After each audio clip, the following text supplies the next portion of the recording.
Shall we start? I think that the Trump administration, with regard to Somalian people, we've reached the potential pogrom stage, have we? Well, we've reached the stage of rounding people up and throwing them out. I mean, there's no question about that. And I think we have reached, James, a new stage in President Trump's administration. I mean, you will remember that about 10 or 11 days ago, he was in the Oval Office for that extraordinary meeting with Zoran Mamdani, the Democrat socialist who's about to become mayor of New York when the new year gets underway. And we all thought this was going to be a real slanging match, and it turned out to be a bit of a bromance that developed between the two of them. And when Zoran Mamdani was asked by a reporter if he still stood by his description of Donald Trump as a fascist, Mamdani started twisting in the wind a little bit, and Trump turned to him and said, no, it's okay. You can, it's fine. You can call me a fascist. You know, that's absolutely fine. I mean, here we are now, I think it's 13 days later from that encounter, and we are at the end of a week in which Donald Trump, I think, certainly on the issue of these Somalis, 63,000 of them living legally in Minnesota. Legally. I want to make living in Minnesota. Yeah. Absolutely. But now all being told that their status, along with the status of people from 19 other countries here, is going to be re-examined if they are permanent legal residents of the United States with those coveted green cards.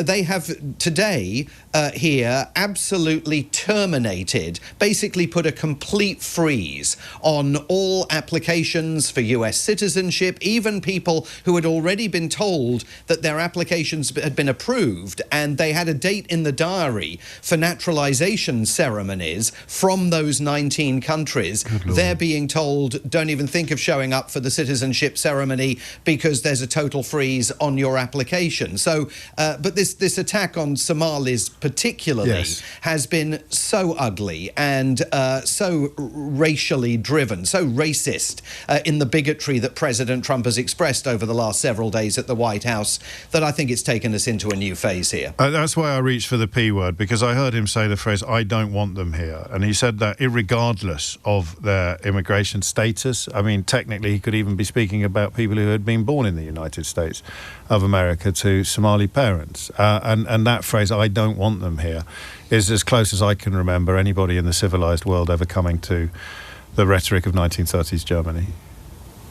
Well, he called them garbage. He said their country stinks, which has come as something of a surprise to the authorities in Somalia, who have viewed themselves as being a very crucial ally of the United States in the war against Islamic fundamentalist terrorism in the region. But what we're seeing in Minnesota, the Department of Homeland Security, as ever, immediately snapped to attention. Thousands of additional agents being flooded there to begin an operation to start rounding Somalis up in Minneapolis, St. Paul, and in other towns and cities all over the state. And again, of course, this is all happening in flagrant violation of the wishes of the Democrats who actually run Minneapolis, St. Paul, and Minnesota more broadly. But, you know, beyond anything else, I think the language that President Trump has used in the White House this week to describe a community of people in the United States from Somalia, some of whom, as you say, may well have been born in the United States, has been the darkest, ugliest language we've ever heard from any president of the United States about any community of residency. And then from language to behaviour, because the sort of breach of norms with regards to these boats that are being blown up in the ocean is, I mean, it's actually quite hard to fully relate, isn't it? But I'm going to ask you to. Yeah, and it's not just a breach of norms, of course. It's pretty clear, unambiguous, that this is a breach of international law and maritime law that the United States has been engaged in. More than 20 boats that we know of, because who knows how many they haven't told us about, have been blown out of the water as a result of US airstrikes and other military action on the high seas.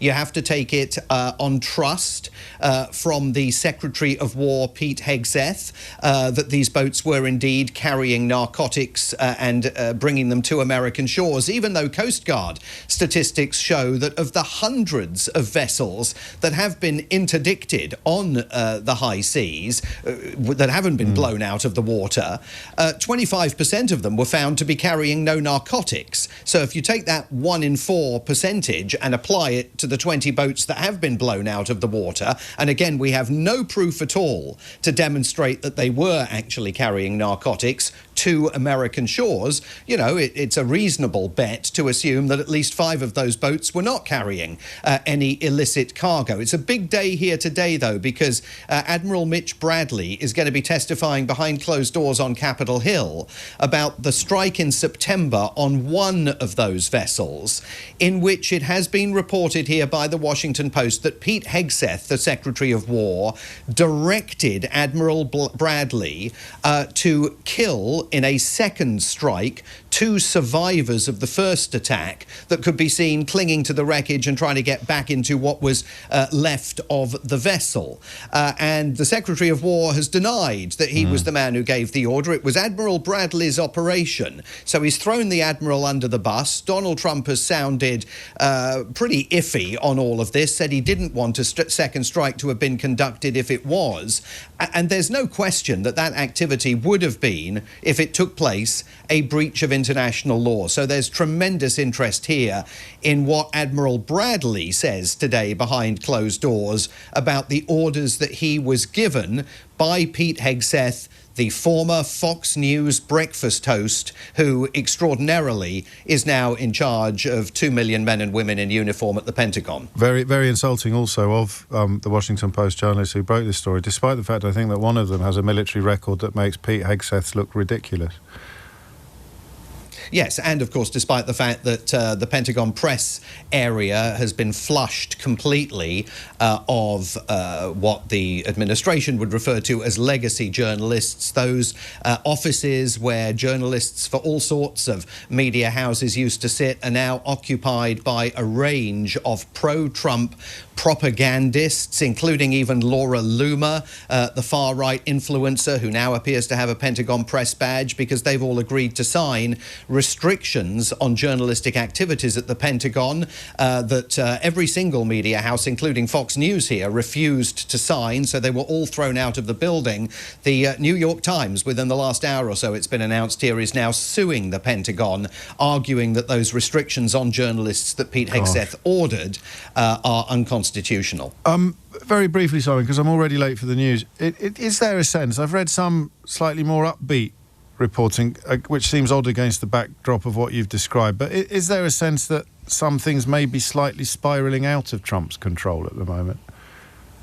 At all? Well, I think there's no question that MAGA is spiralling out of Donald Trump's control. I mean, the Make America Great Again movement that he created clearly is beginning to question his efficacy in office. And you've got figures like Marjorie Taylor Greene out there who have broken with him, leaving Congress. She could be very dangerous to him outside the tent as opposed to inside it.